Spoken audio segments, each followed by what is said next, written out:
नमस्कार विद्यार्थी मित्रांनो, द कायझन पोलीस भरती पीओजी सिरीज मध्ये आपलं स्वागत आहे.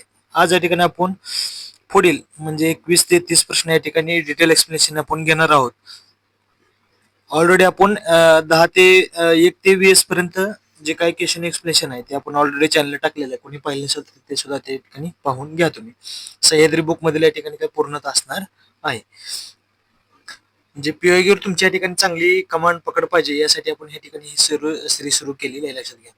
कारण तेच रिपीटेशन होतात, त्यामुळे जास्तीचे करण्यापेक्षा तुम्ही पीओईवर या ठिकाणी चांगली पकड ठेवली पाहिजे. बाहेर प्रश्न 21वा, छत्रपती संभाजी महाराजांचा जन्म जायडॅश किल्ल्यावर या ठिकाणी झाला होता. शिवनेरी, सिंहगड, पुरंदर, रायगड या ठिकाणी वेगळे तुम्हाला ऑप्शन दिले लक्षात घ्या. तर बा या ठिकाणी त्यांच्या संदर्भात माहिती बघू. छत्रपती त्यांचं पूर्ण नाव सुद्धा कधी कधी विचारते त्या ठिकाणी बघा. छत्रपती संभाजी शिवाजी महाराज संभाजीराजे शिवाजीराजे भोसले यांचं पूर्ण नाव आहे. आणि त्यांचा जन्म कुठे जाता, पुरंदर या ठिकाणी जाता लक्षात. कुठे जाता, पुरंदर. आणि जिल्हा सुद्धा तुम्हाला या ठिकाणी काय डायरेक्ट असा विचारतील कुठं येतो, तो पुणे जिल्ह्यामध्ये या ठिकाणी येतो लक्षात घ्या. या ठिकाणी कधी झालता ते 14 मे 1657. कधी झालता 14 मे 1657 या ठिकाणी काय त्यांचा जन्म झालेला होता लक्षात घ्या. याच्यावरती तुम्हाला या ठिकाणी काही प्रश्न विचारलेला आहे लक्षात. हमखास छत्रपती शिवाजी महाराज किंवा संभाजी महाराज यांच्यावरती फिक्स प्रश्न असतो म्हणजे असतो लक्षात घ्या पेपरमध्ये. कुठे जन्म झाला त्यांचा, पुरंदर या ठिकाणी हा झाला तसा. कधी झाला 57 मध्ये या ठिकाणी काय ते झालं लक्षात घ्या. 57 मध्ये या ठिकाणी काय झालं तसा लक्षात ठेवा. मध्ये किती 1657 लक्षात घ्या.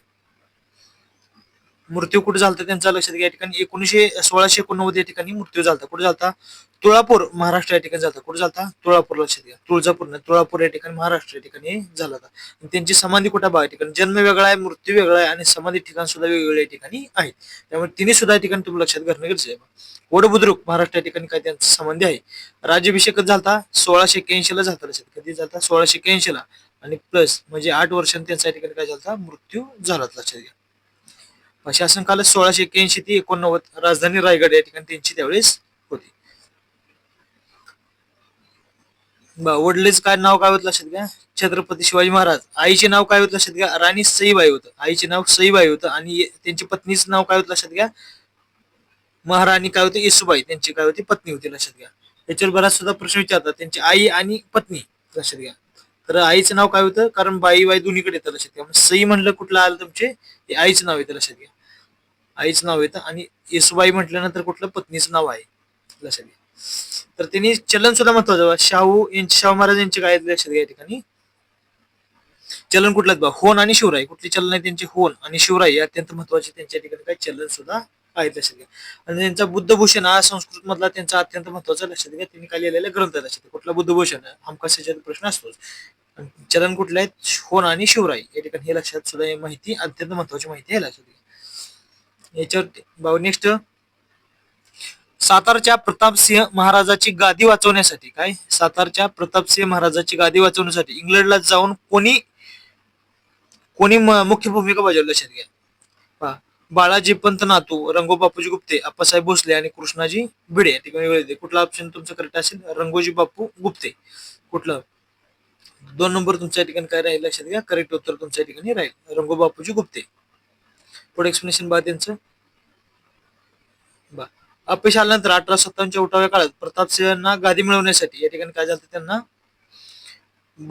काय केलं, गादी मिळवण्यासाठी कोणी प्रयत्न केला तर रंगो बापूजी गुप्ते यांनी या ठिकाणी काय अत्यंत महत्वाचा प्रयत्न या ठिकाणी केला होता.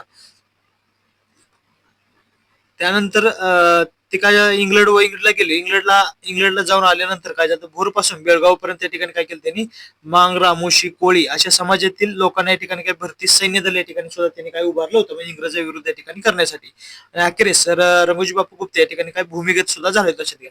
1943 ते 46 दरम्यान या ठिकाणी भूमिगत या ठिकाणी ते, म्हणजे या काळात सुद्धा काय होतं, भूमिगत चळवळ या ठिकाणी सुरू झाली लक्षात घ्या. त्या काळामध्ये काय झालं, भूमिगत झाले, म्हणजे कोणालाही सापडले नव्हते.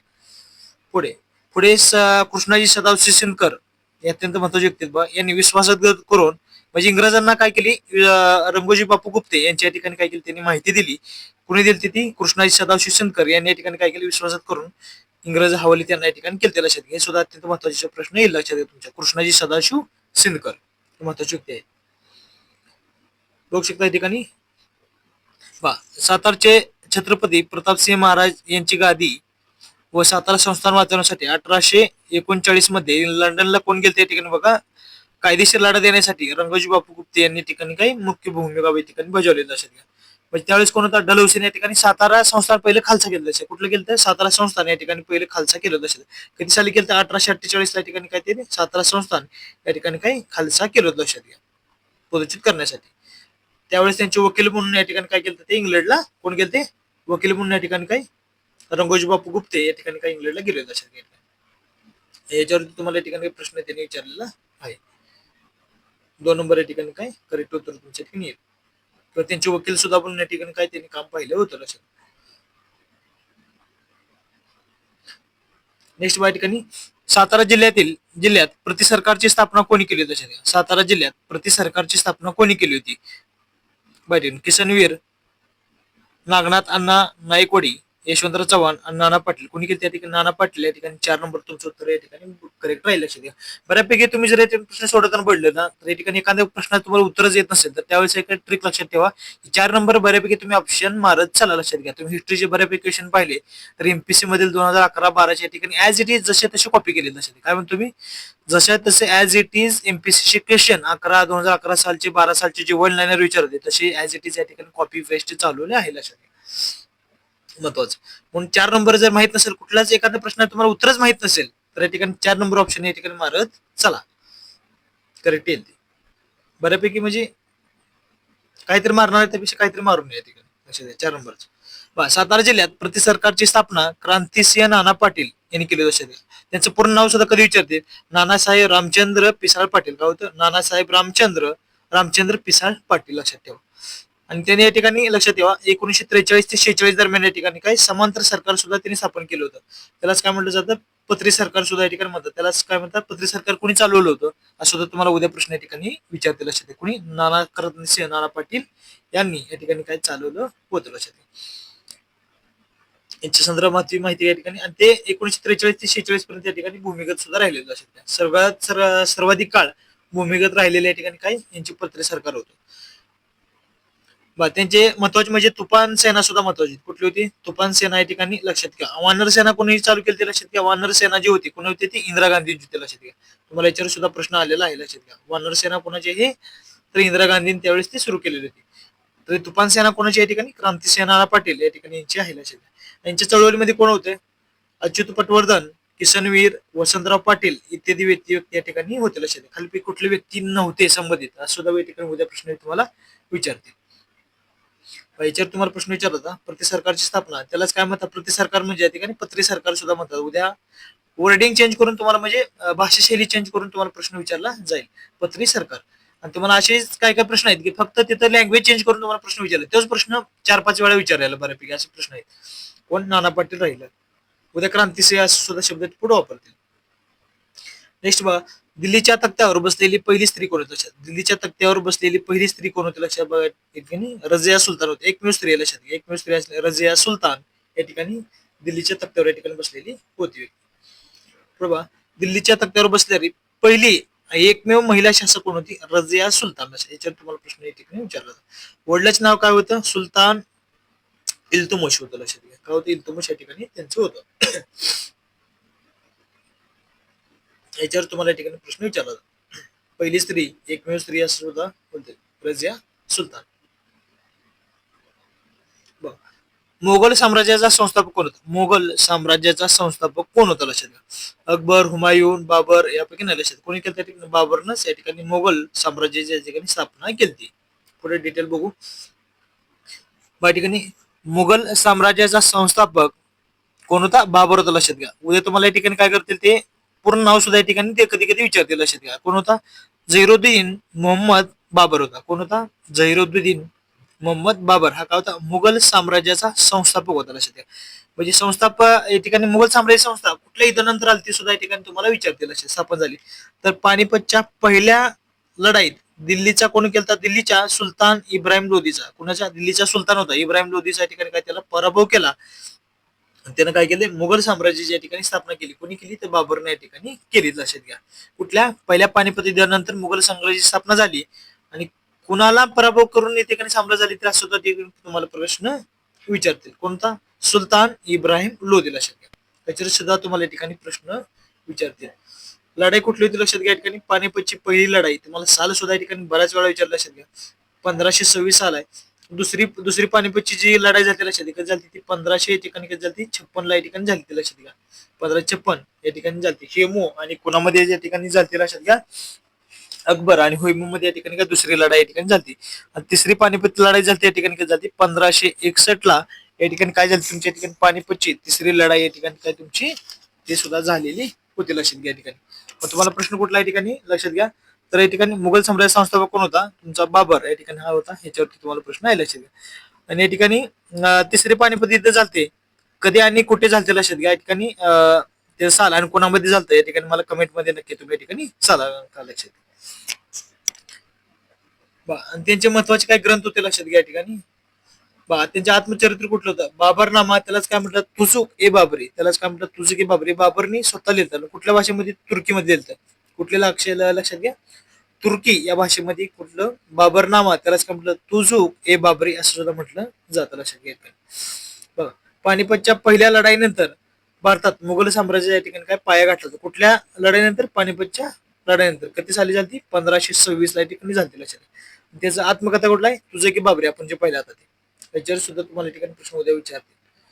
पण कार्ल मार्क्स हा विचारवंत कोणत्या देशाचा होता लक्षात. कार्ल मार्क्स कुठल्या देशाचा होता बघू शकता. कार्ल मार्क्स 19व्या शतकातील जर्मन विचारवंत होता. लक्षात कुठल्या जर्मन विचारवंत होता. लक्षात याच्यावर तुम्हाला या ठिकाणी बेसिक, मूळ देश कुठला जर्मनीचा होता. लक्षात त्याच्यावर तुम्हाला या ठिकाणी बेसिक प्रश्न आता विचारला. लक्षात जे केला असं रॅन्डमली कुठले काही विचारतात कधी कधी. लक्षात नेक्स्ट बघू शकता तुम्ही पुढं, मोनालिसा या चित्राचा चित्रकार कोण होता. मोनालिसा हे तुम्हाला जे काही बेसिकचे येते लक्षात घ्या, 5वी ते 10वीचे जे काही बेसिक बुक असतात लक्षात, त्याच्यामध्ये तुम्हाला प्रश्न बऱ्यापैकी या ठिकाणी काय करतात ते उचलतात, ऍज इट इज कॉपी करतात या ठिकाणी. कोण होता मोनालिसा या जग प्रसिद्ध चित्राचे चित्रकार कोण होते, लिओनार्डो दा व्हिन्सी. कोण होतो, लिओनार्डो दा व्हिन्सी याने या ठिकाणी काय केलं, कुठल्या 16व्या शतकामध्ये या ठिकाणी काय ते सुरुवातीला केलं. लक्षात घ्या, शतक सुद्धा लक्षात ठेवा. याच्यावर तुम्हाला या ठिकाणी प्रश्न विचारलाय, Leonardo da Vinci. Next, discovery of India हा ग्रंथ कोणी लिहिला होता. डिस्कवरी ऑफ इंडिया हा ग्रंथ कोणी लिहिला होता, तर या ठिकाणी पुढे बघा, डिस्कवरी ऑफ इंडिया त्यालाच काय म्हटलं जातं. उद्या तुम्हाला प्रश्न त्या लँग्वेज चेंज करून बघा, बऱ्याच वेळा प्रश्न तुम्हाला लँग्वेज चेंज करून विचारले. पण भारत की खोज हा हा प्रसिद्ध ग्रंथ कोणी लिहिला होता असं सुद्धा विचारते तुम्हाला. प्रसिद्ध कोण होते या ठिकाणी बघा, पंडित जवाहरलाल नेहरू. कोण होते या ठिकाणी बघा, पंडित जवाहरलाल नेहरू. कोणी लिहिला होता, पंडित जवाहरलाल नेहरू यांनी लिहिला होता. याच्यावर तुम्हाला ठिकाणी प्रश्न विचारला. लक्षात पंडित जवाहरलाल नेहरू यांनी ठिकाणी लिहिलेला होता. लक्षात पुस्तक सुद्धा या ठिकाणी तुम्ही बघू शकता, भारतीय खोज असं पुस्तक आहे. ठिकाणी कोणी लिहिला होता, पंडित जवाहरलाल नेहरू यांनी. कुठे लिहिला होता, तर महाराष्ट्रातील अहमदनगर जिल्ह्यात लिहिला होता. कुठं, अहमदनगर जिल्ह्यामध्ये. त्यावेळेस काय होते, ते कारावासात या ठिकाणी त्यांना कैद करून ठेवण्यात आले होते. 42 ते 45 दरम्यान या ठिकाणी ते 3 वर्ष त्यांनी या ठिकाणी कालावधी त्यांनी होता. लक्षात. नेक्स्ट, पेशवे व इंग्रज यांच्यामध्ये झालेली शेवटची लढाई कुठली. लक्षात पेशवे आणि इंग्रज यांच्यामध्ये शेवटची लढाई कुठली होती. लक्षात कुठली होती ते ठिकाणी त्याला काय भीमा कोरेगाव सुद्धा ठिकाणी म्हटलं जातं. लक्षात हे बघू शकता तुम्ही. तिसरे इंग्रज मराठा युद्ध या ठिकाणी तुम्ही बघू शकता. महादेवराव कोणते होते, दुसरे बाजीराव होते. लक्षात घ्या, दुसरे बाजीराव आणि इंग्रज यांच्यामध्ये या ठिकाणी काय लढाई जाते. लक्षात घ्या.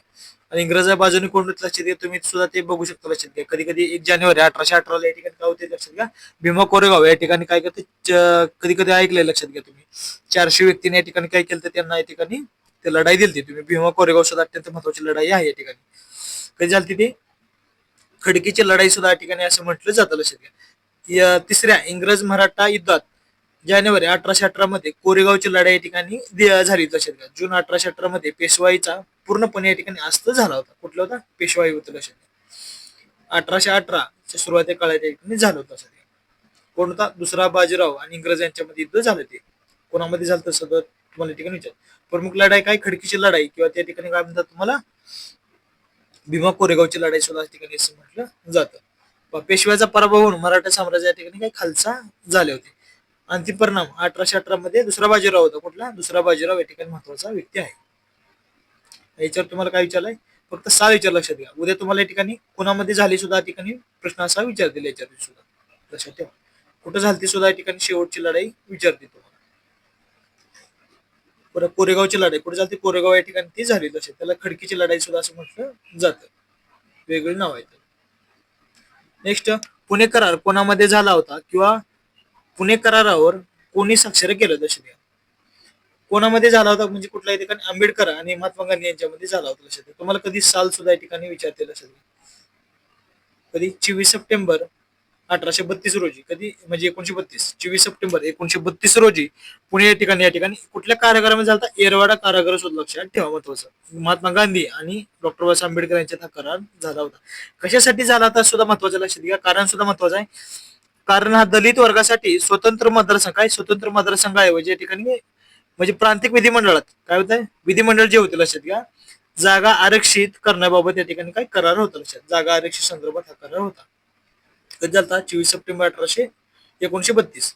24 सप्टेंबर 1919 साला, 1932 असा लक्षात, 18 आपलं बोलताना येतो. तसे महात्मा गांधी हे हिंदू समाजाच्या वतीने होते आणि आंबेडकर हे काय दलित आणि काय उदासीन वर्गाच्या वतीने या ठिकाणी काय ते हजर ठिकाणी होते. हे काय होते, आरक्षित जागा संदर्भात हा मतदारसंघाच्या आरक्षित जागा संदर्भात हा काय होते, पुणे करार या ठिकाणी झाला होता. कारण सुद्धा तुम्हाला बऱ्याच वेळा विचारते लक्षात घ्या. अशाच प्रकारे आपली सिरीज या ठिकाणी काय सुरू पुढे राहणार आहे लक्षात. जेवढी पूर्ण हिस्ट्री, जॉग्राफीचे, पॉलिटी असो, इकॉनॉमिक्स असो, सर्व याचे काय डिटेल एक्सप्लेनेशनचे व्हिडिओ तुम्हाला या ठिकाणी चॅनलला पाहायला मिळतील लक्षात. थँक्यू.